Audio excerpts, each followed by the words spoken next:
President ਜੋ Biden ਹੁਣੀ ਅੱਜ ਗੋਲਡਨ ਸਟੇਟ ਕੈਲੀਫੋਰਨੀਆ 'ਚ ਆਏ ਹੋਏ ਆ। ਡੈਮੋਕ੍ਰੈਟਿਕ ਪਾਰਟੀ ਨੂੰ ਕਾਫੀ ਵੱਡਾ ਡਰ ਹੈ ਵੀ ਕੁਝ ਸੀਟਾਂ ਹੋਰ ਰਿਪਬਲਿਕਨਸ ਨੂੰ ਲੂਜ਼ ਨਾ ਕਰ ਜਾਣ ਕੈਲੀਫੋਰਨੀਆ ਦੇ ਵਿੱਚ, ਜੋ ਨਵੰਬਰ 8 ਨੂੰ ਇਲੈਕਸ਼ਨ ਹੋਣੀਆਂ ਹੈਗੀਆਂ।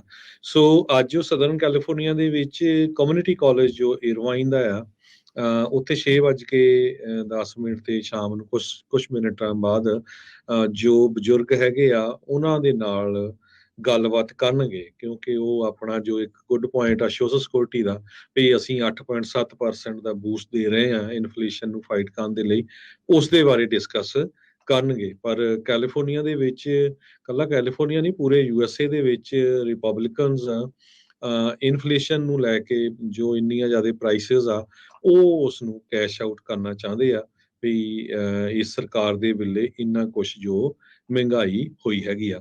3 ਦਿਨ ਪ੍ਰੈਜ਼ੀਡੈਂਟ ਜੋ ਬਾਈਡਨ ਹੁਣੀ ਕੈਲੀਫੋਰਨੀਆ ਓਰੀਗਨ ਦੇ ਵਿੱਚ ਰਹਿਣਗੇ। ਕੈਲੀਫੋਰਨੀਆ ਤੋਂ ਬਾਅਦ ਉਹ ਓਰੀਗਨ ਦੇ ਵਿੱਚ ਵੀ ਜਾਣਗੇ। ਜੀ ਬਿਲਕੁਲ। ਅਗਲੀ ਜਿਹੜੀਆਂ ਖਬਰਾਂ ਉਸ ਦੇ ਉੱਤੇ ਨਜ਼ਰ ਮਾਰਦੇ ਜਾਈਏ।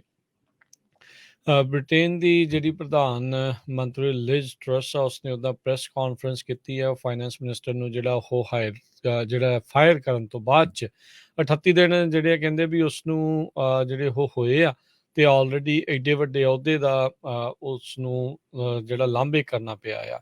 ਕਹਿੰਦੇ ਵੀ ਅਜੇ ਵੀ ਇਸ ਦੀਆਂ ਸਾਰੀਆਂ ਚੀਜ਼ਾਂ ਹੋਣ ਦੇ ਬਾਵਜੂਦ ਵੀ ਉੱਥੋਂ ਦੀਆਂ ਜਿਹੜੀਆਂ ਮਾਰਕੀਟਸ ਆ ਉਹਨਾਂ ਨੂੰ ਚੈਨ ਨਹੀਂ ਆਇਆ ਹੈਗਾ। ਸੋ ਉੱਥੇ ਲਗਾਤਾਰ ਜਿਹੜਾ ਬ੍ਰਿਟਿਸ਼ ਦਾ ਪਾਊਂਡ ਆ ਉਹ ਡਿੱਗਦਾ ਜਾ ਰਿਹਾ ਆ, ਉਹਦੀ ਸਥਿਤੀ ਕਾਫੀ ਜ਼ਿਆਦਾ ਮਾੜੀ ਹੋ ਚੁੱਕੀ ਹੈਗੀ ਆ। ਸੋ ਸਟਰਲਿੰਗ ਜਿਹੜੇ ਕਹਿੰਦੇ ਵੀ 1.3% ਅੱਜ ਹੋਰ ਡਾਲਰ ਦੇ ਮੁਕਾਬਲੇ ਜਿਹੜਾ ਉਹ ਥੱਲੇ ਡਿੱਗ ਚੁੱਕਾ ਹੈਗਾ ਆ।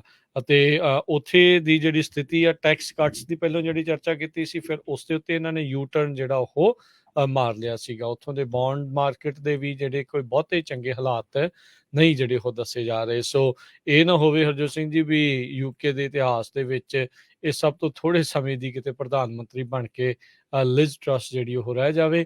ਇਕਨੋਮਿਕ ਹਾਲਾਤ ਕੋਈ ਬਹੁਤੇ ਚੰਗੇ ਜਿਹੜੇ ਇਸ ਟਾਈਮ ਯੂਰਪ ਦੇ ਵਿੱਚ ਨਹੀਂ ਹਨ, ਤੇ ਖਾਸ ਕਰਕੇ UK ਦਾ ਜਿਹੜਾ ਉਹ ਦੇਖਿਆ ਜਾਵੇ ਤਾਂ। ਜੀ, ਰੈਗੂਲੇਟਰਸ ਨੇ ਅੱਜ US ਬੈਂਕ ਤੇ ਯੂਨੀਅਨ ਬੈਂਕ ਦੇ ਮਰਜਰ ਨੂੰ ਅਪਰੂਵ ਕਰ ਦਿੱਤਾ ਹੈਗਾ ਆ। $8 ਬਿਲੀਅਨ ਦਾ ਇਹ ਮਰਜਰ ਹੋਇਆ ਹੈਗਾ, ਜਿਹਦੇ ਵਿੱਚ US ਬੈਂਕ ਹੁਣ ਉਸਨੇ ਯੂਨੀਅਨ ਬੈਂਕ ਨੂੰ ਬਾਈ ਕਰ ਲਿਆ ਹੈਗਾ। ਕੀ ਫਾਈਨੈਂਸ਼ੀਅਲ ਰੈਗੂਲੇਟਰਸ ਨੇ ਅੱਜ ਸ਼ੁੱਕਰਵਾਰ ਨੂੰ ਇਸ ਮਰਜਰ ਦਾ ਜੋ ਅਪਰੂਵਲ ਦਿੱਤਾ ਹੈਗਾ, ਤੇ ਕੰਟਰੋਲਰ ਆਫ ਕਰੰਸੀ ਤੇ ਫੈਡਰਲ ਰਿਜ਼ਰਵ ਬੋਰਡ ਦੋਨਾਂ ਨੇ ਉਹਨਾਂ ਦੀ ਸਹਿਮਤੀ ਦੇ ਨਾਲ ਇਹ ਮਰਜਰ ਹੋ ਗਿਆ ਹੈਗਾ।